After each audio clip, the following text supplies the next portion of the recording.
So now we have seen what we have seen, that what all different kind of bacteria are there, where all they are living everywhere, and how do they live. So we have a specific metabolic diversity in the microorganism, and not only that, different set of bacteria or different set of microbes occupying the different habitat have developed adaptation to survive in that particular environment, be it a cold, high pressure environment of the deep sea, or B, they are near to the hydrothermal vents, or they are in the fatigue zone, or they are in the hypersaline environment, right? So they do have a separate kind of adaptations to survive in all those environments. So that is the mechanism that how they are living in almost all part of the ocean, right? I will not go in detail that what do they do, because by now we have already seen that microbes are the most important organisms for the sustainability of the earth, right? They are involved in the carbon cycle. They are involved in all the biogeochemical cycling, nutrient. I mean, that is the nutrient cycling, right? And also utilized for a number of other processes. So I will not go in detail right now. Maybe that we will be anyway looking, or we have been looking for a number of days now, right? Let us go in understanding how do we study them. But before to know how do we study them, let us have a quick look into the timeline of marine microbiology.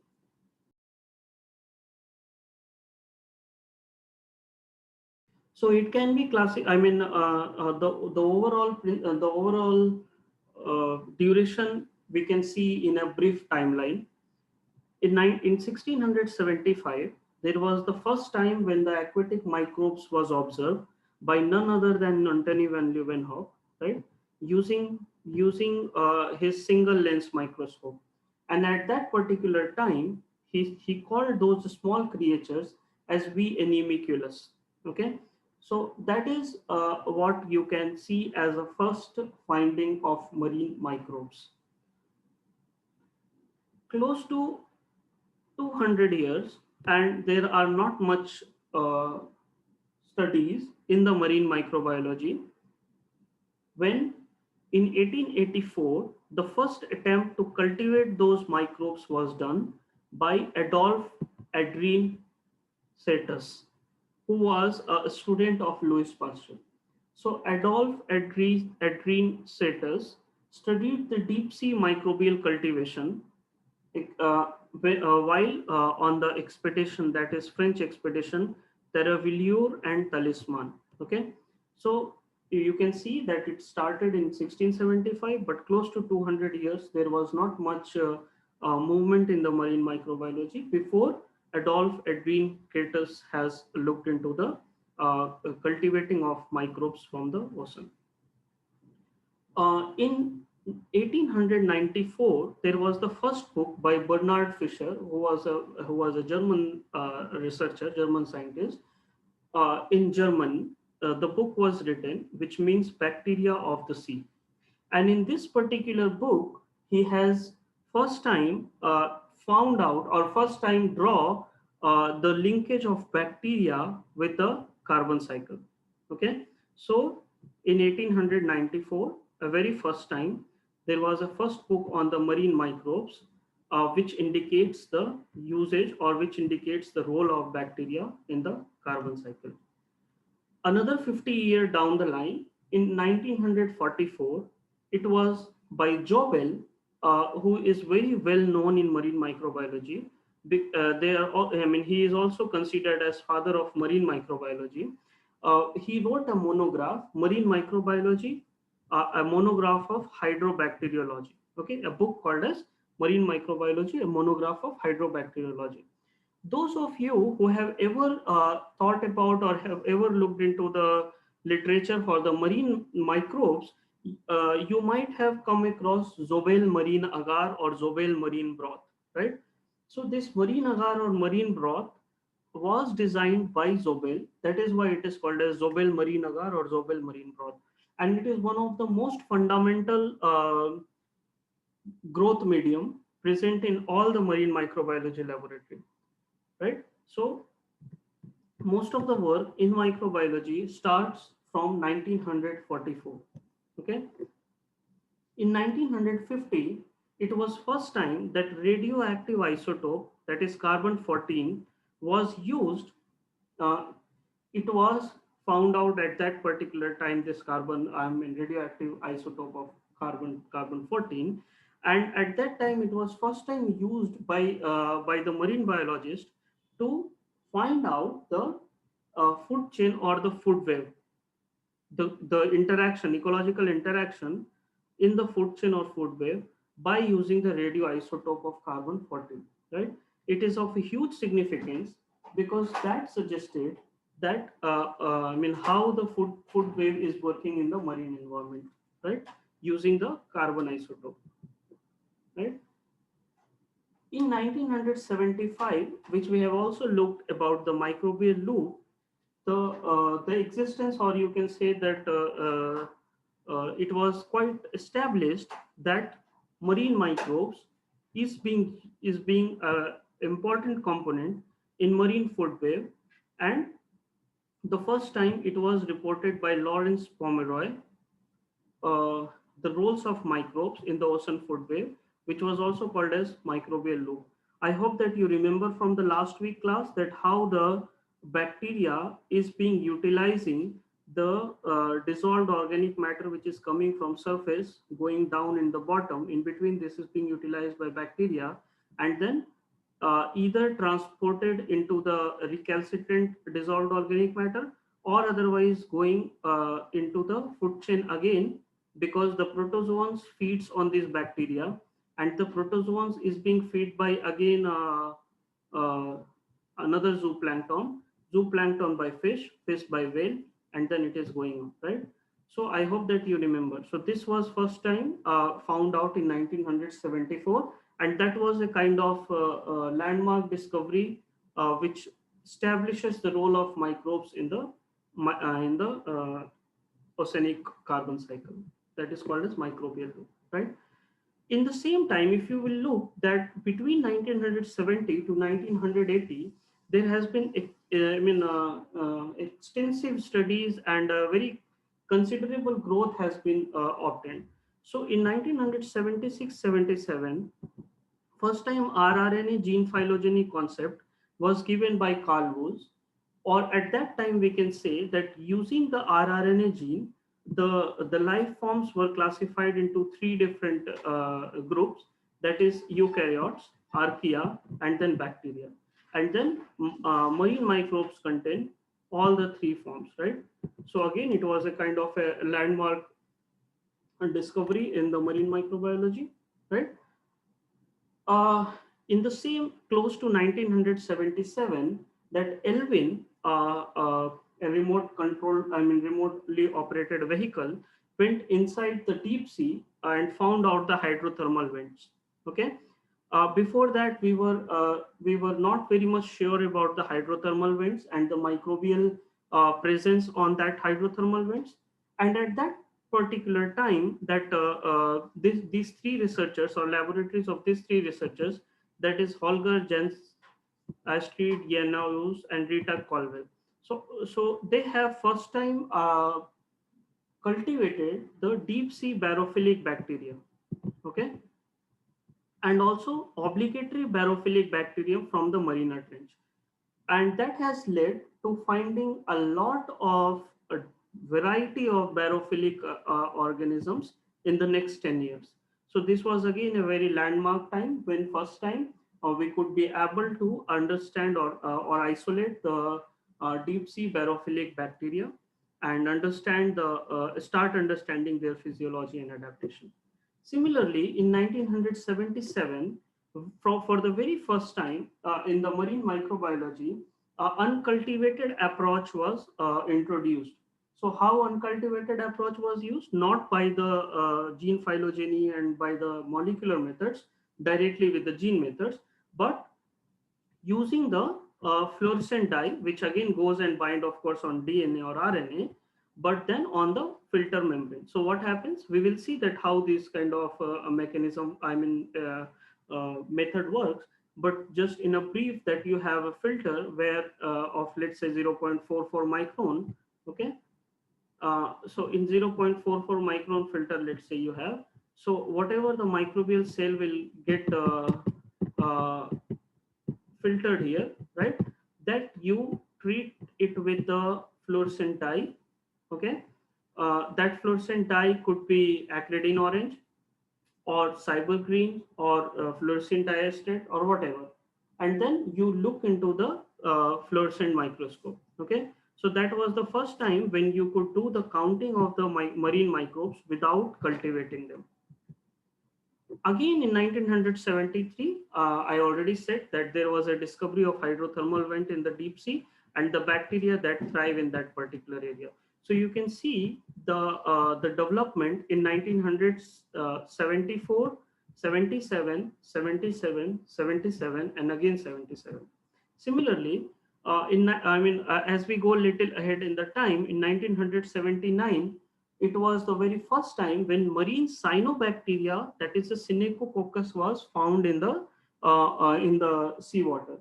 Before that time, it was always thought that cyanobacteria is present in the terrestrial and the freshwater habitats. Okay, and later on, it is established that this marine cyanobacteria, that is Synechococcus, is widespread available or widespread present in across the world ocean. Okay, and it significantly contributes towards the carbon fixation of the earth.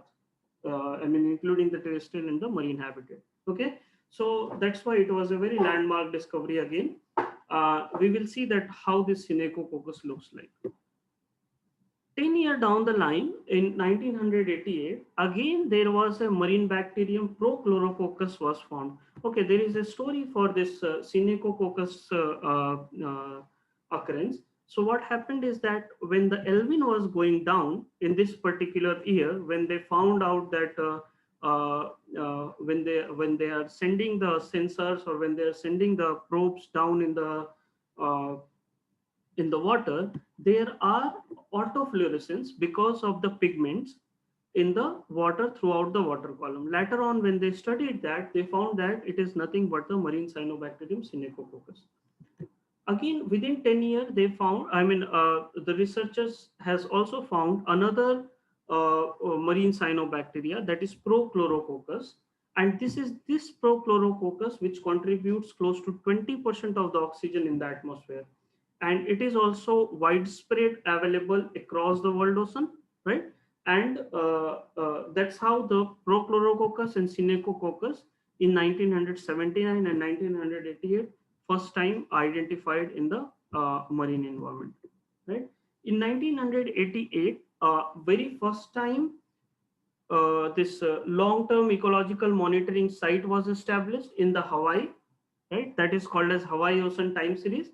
And this particular site is also first site where regular physical and the biological measurements were conducted in order to understand the nutrient cycling.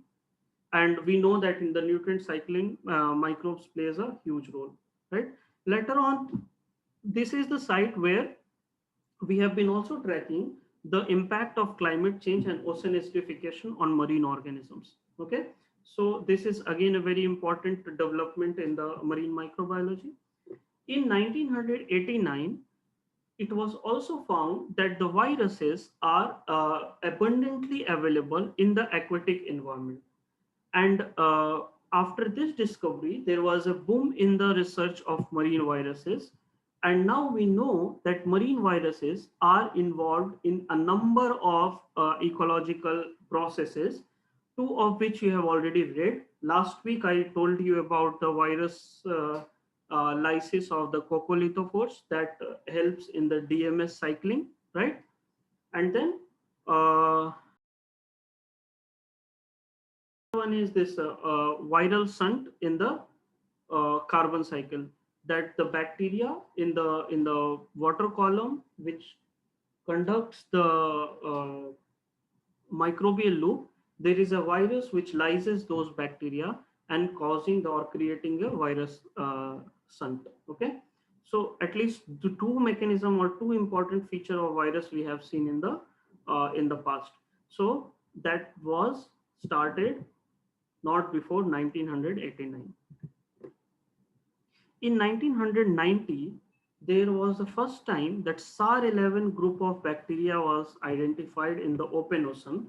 Okay, this particular bacteria is assumed to be 2.4 into 10 to the power 28 cells, and it contains close to 25% of all the bacterioplankton present in the ocean. It's a very small in size. I've been telling from the beginning of this class, right? This SAR11.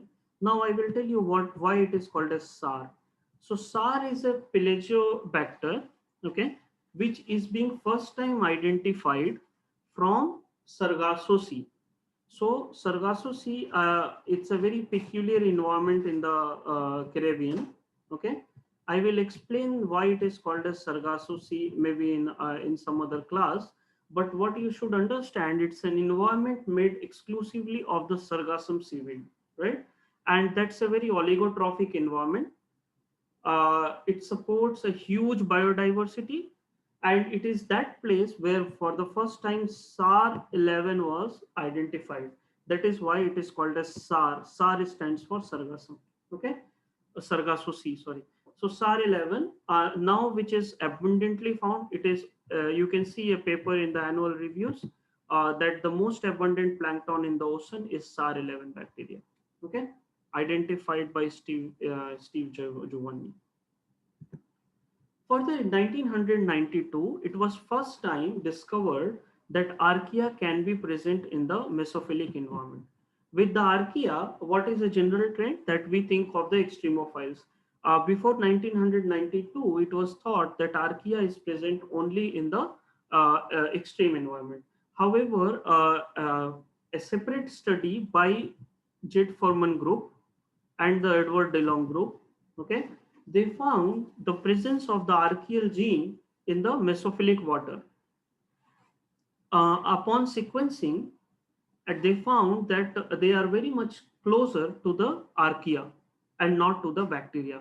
So they have identified independently in the same year that archaea is present in the marine environment, and the other paper was novel major archaeobacterial group from the marine plankton in the marine environment, right?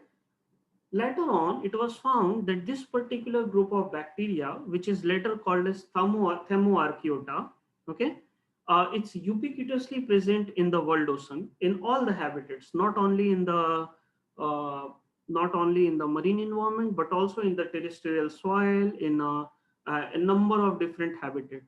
So there is an extensive paper done by Chris Francis from Stanford University, published in PNAS, suggesting about its ubiquitous distribution. Right now, that in 1992, for the very first time, archaea was identified. At present, we at least know two major functions of this archaea in the marine environment. First one is involved in the carbon cycle, that it takes up the carbon from the organic compound, okay, and it fixes it to produce acetate. And this acetate is being used by the methanogens, and again it goes in the carbon cycle in the sediments. Okay, so in sediment they play a very important role, and that group is called as bathyarchaeota. Okay, bathyarchaeota. And the second one, which is more closer to what it was actually found out in 1992 by Jet Foreman and Edward DeLong, that is Thermoarchaeota. It is performing ammonia oxidation. So in this particular cycle, before this, it was widely known or widely understood that it is bacteria who can do the ammonia oxidation in the nitrogen cycle. However, at present, we know that archaea even performs much higher in number this ammonia oxidation than even with the bacteria, right?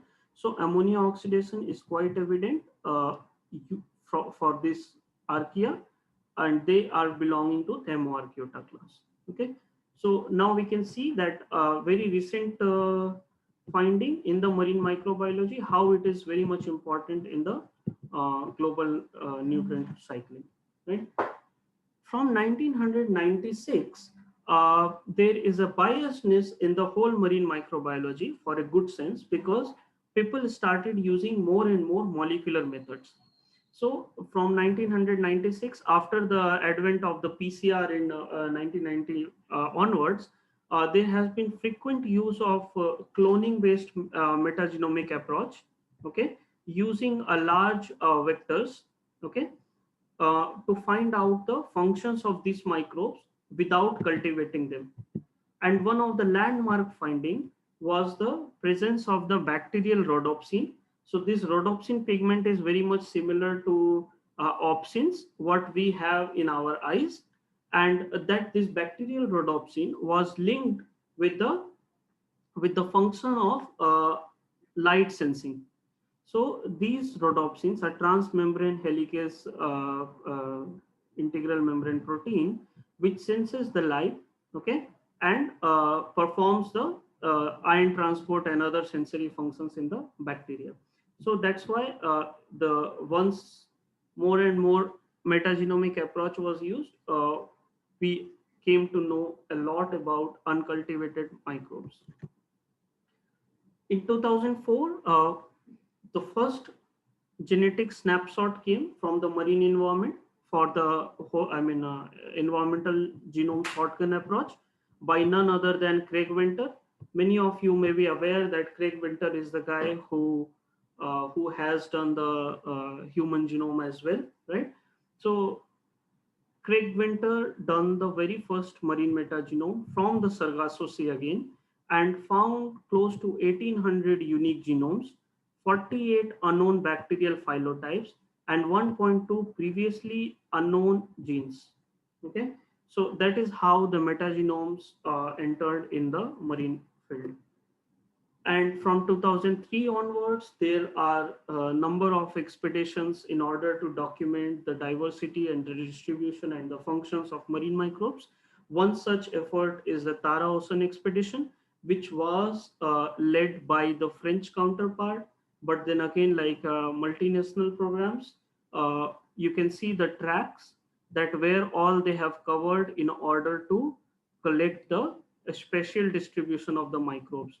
So all these tracks is about where this ship went, or where this research vessel went, and collected close to 35,000 samples, prepared close to 7,000 data sets, 40 million genes, close to 12,000 gigabytes, covered 140,000 kilometers, and gave a number of functions of microbes which was previously unknown.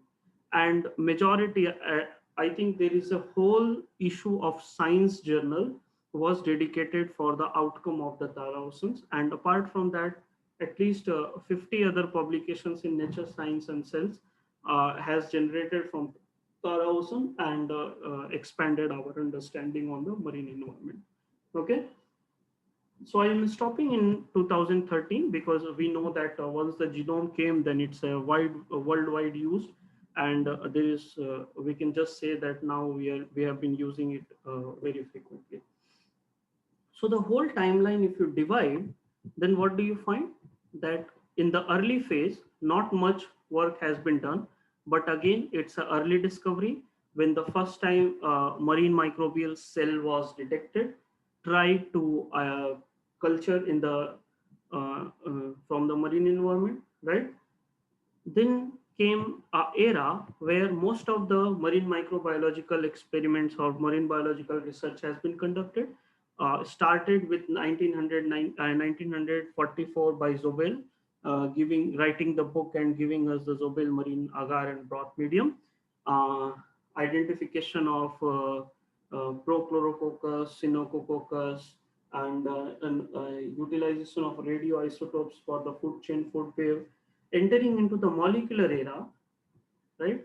Utilizing a number of dyes which can bind to the DNA or RNA, and then establishing the fact that cultivated bacteria or cultivated microbes are not even more than 1% what is present there, and a number of techniques have been generated, including the fluorescent in situ hybridization, utilization of flow cytometers, and then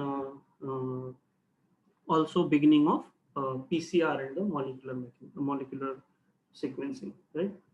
Then from 1996 onwards, we have entered into the genome era, where we have got a number of marine phage genome, marine bacterial genome, and metagenome sequences of 2004 by Greg Winter. Later on, we have seen a number of expedition happened, for example, Tara Ocean Sampling Day, and so on and so on. And since I left this end open because this is where we are, and things are increasing at a considerable rate. So this is how we can understand the timeline of the marine microbiology in a quick way.